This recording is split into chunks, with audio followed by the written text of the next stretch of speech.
Mesdames et messieurs, très chers internautes et vous tous qui nous suivez sur Canal Congo Télévision, nous recevons Maître Moussa Kayembe ce matin justement pour nous faire le bilan de la marche qui a été organisée le samedi dernier par KCC et Milapro, mais y compris Lamouka. En tout cas, ils ont frappé dur.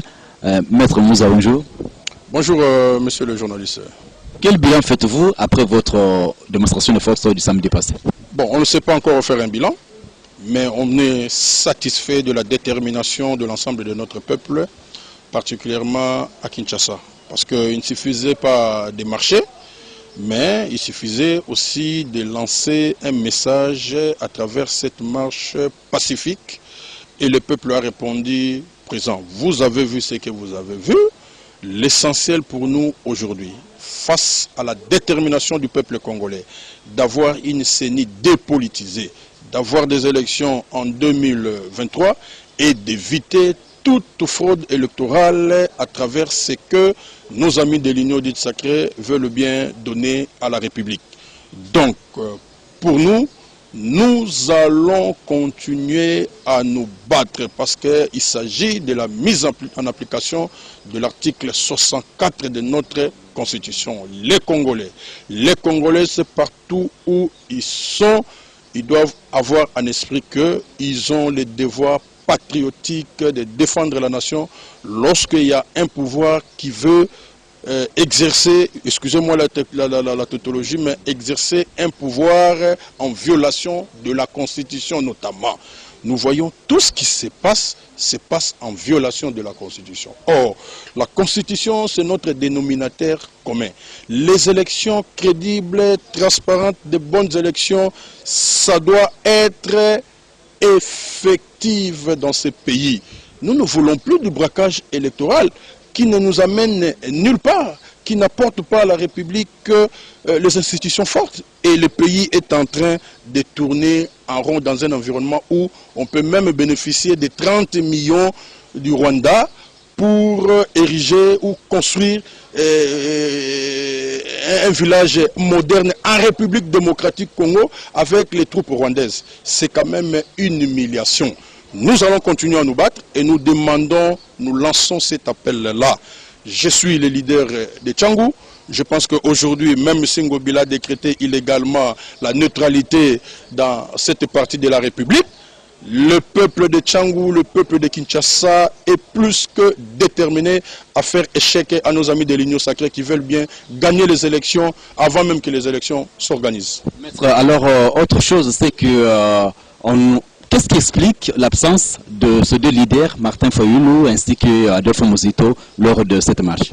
Ça doit m'étonner un peu que quelqu'un dise que Martin Fayulu ou Adolphe Muzito n'étaient pas présents à la marche. Ça doit m'étonner. Lorsque vous voyez Defos Kitoko, mais c'est Martin Fayulu, c'est décidé. Lorsque vous voyez Clément Mouza, c'est Martin Fayulu, c'est décidé. Et des milliers de gens qui étaient dans la rue. Mais cette population-là est en phase avec le président élu Martin Fayulu. Donc, Martin Fayulu était dans la rue. Le syllogisme est clair. Regardez, parce que vous parlez de l'absence, prenons ça comme ça.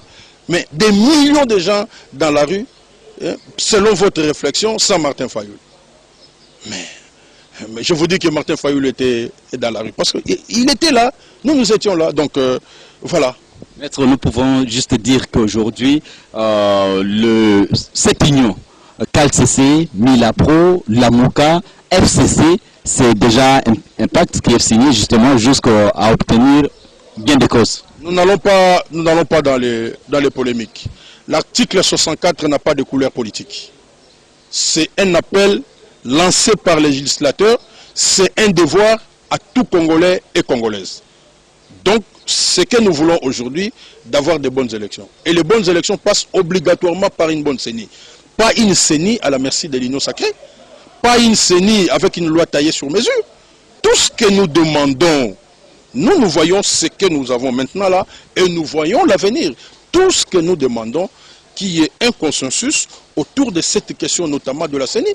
Sinon, demain, avec la loi électorale, on dira que quand tu es long, tu ne te présentes pas et quand tu es court, tu vas te présenter. Vous voyez, le pays est en train de sombrer. Nous sommes en train d'alerter, c'est comme ça que nous mobilisons en même temps ces peuples pour que nous puissions assurer tous notre avenir. Merci beaucoup. Maître, vous venez de là, vous l'avez frôlé. Vous dites, est-ce que nous pouvons parler aujourd'hui de ce don que le Rwandais vient de faire la République démocratique du Congo comme étant un don empoisonné, comme on le dit, ça y est là? C'est une humiliation pour le Congo. La balkanisation est en marche. Ce n'est pas quelque chose qui va se faire en une journée. C'est planifié. Et lorsque ce régime de l'Union sacrée accepte que les Rwandais viennent construire un village à 30 millions, alors qu'ils ont dépensé des millions et des millions pour des sauts de moutons qui ne sont même jamais achevés.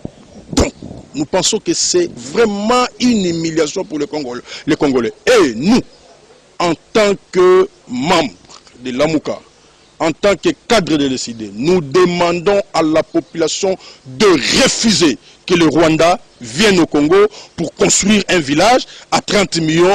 Non, mais écoutez, ça c'est la balkanisation qui est en marche. Nous allons nous opposer à cette idée. Est-ce que les États ne peuvent pas entre eux collaborer? Ça n'entre pas dans la logique. Rwanda et Congo. Construire en République démocratique du Congo avec 30 millions. C'est ça le résultat de plus de 117 voyages? Non, mais écoutez, entre nous, soyons patriotes. Nous allons manquer. Mais en une journée, vous pouvez avoir 30 millions récoltés dans des marchés ici à travers Kinshasa. Kinshasa, je parle seulement de Kinshasa. On peut avoir plus de 30 millions récoltés dans les tickets que nos mamans payent. Et aujourd'hui, c'est Paul Kagame qui doit nous donner 30 millions pour construire un village moderne. Et ça va, après, ça va être les deuxièmes villages. Qui seront dans ces villages-là? On nous parle comment les rescapés de Nirangogo. Mais on se moque du peuple congolais. Vous avez vu plus de 26 ministres défiler à l'est du pays. Ils sont allés chercher les 30 millions du Rwanda. Non, mais qu'est-ce qui s'est dit là? On manque parfois de mots pour qualifier ce qui se passe là. Vraiment, c'est un acte de haute trahison pour la République. C'est un gouvernement normalement avec des annonces comme ça qui devait démissionner. Et s'il y avait vraiment des ministres qu'on pourrait trouver, ils devaient quitter le gouvernement aujourd'hui. Ce matin déjà, on allait en temps de démission. C'est énervant même. 30 millions venant du Rwanda pour construire un village moderne en République démocratique du Congo. Non. Mais qu'est-ce qu'ils sont allés faire là-bas pour lorsqu'il y a eu ce volcan-là? Merci beaucoup, Maître. Est-ce que vous avez un dernier mot? Non, le dernier mot, que le peuple reste mobilisé. Vous aurez des annonces probablement demain. Nous allons continuer à mobiliser notre peuple et nous n'allons pas laisser notre pays continuer à sombrer avec tel que voulu par nos amis de l'Union sacrée. Merci beaucoup, Maître. Merci. Maître Évariste, bonjour. Oui, bonjour, monsieur le journaliste. Nous avons assisté le week-end dernier. D'abord, on commence par cela avec la marche de l'AMUCA qui a été organisée ensemble, les forces vives, l'armée blanche du Congo. Est-ce que, à votre niveau, au niveau du parti Orange, vous avez tiré quand même, quel bilan avez-vous tiré? Merci, monsieur le journaliste. D'abord aussi, nous saluons le professionnalisme de notre police qui a montré de quoi il était capable. Il a bien encadré le manifestant, la police a bien encadré le manifestant. Il n'y a pas eu de casse, il n'y a pas eu de mort, il n'y a pas eu de gaz. Donc aujourd'hui, Shadari, Fayoulou et toutes leurs bandes peuvent féliciter le chef de l'État pour l'accroissement de la démocratie. C'est ce que nous avons constaté parce que quand nous on marchait à l'époque, on marchait avec des petits sachets de bleu blanc dans les poches parce qu'on devait parler contre des gaz lacrymogènes, de balles réelles. Mais aujourd'hui, Shadari, Fayoulou et Minaku peuvent marcher librement, revendiquer librement. Moi, je salue l'avancement de la démocratie. Votre parti Orange, c'est un parti politique qui est membre de l'Union sacrée. Est-ce que cette mobilisation des rues vous a fait peur? Merci, monsieur le journaliste. Je crois que vous avez vous-même constaté que la ville était normale. Chacun vaquait à ses occupations et c'est ce qui prouve, c'est un thermomètre qui prouve que la mobilisation, nos amis n'avaient pas bien mobilisé parce que la ville était normale. Quand nous on faisait, on les rappelle toujours, quand on était dans la rue, on disait qu'on était dans la rue dans la masse. Tout le monde, il y a des gens qui pouvaient abandonner le boulot pour venir marcher et revendiquer. Donc cela montre aussi la maturité du peuple congolais aujourd'hui. Ils ont compris que Fayulu est allé s'allier avec Kabila, ce n'est pas pour les intérêts de la nation. Parce que ce que nous sommes aujourd'hui, ce que nous vivons, la guerre à l'Est, ce que nous vivons aujourd'hui, c'est une conséquence de la mégestion de Fayulu.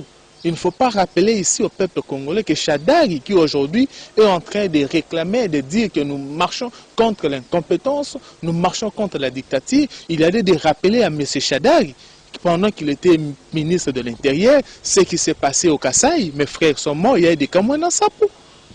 Alors qu'il ne joue pas avec la population est déjà éveillée et vous avez vu que la population n'était pas mobilisée pour suivre cette distraction.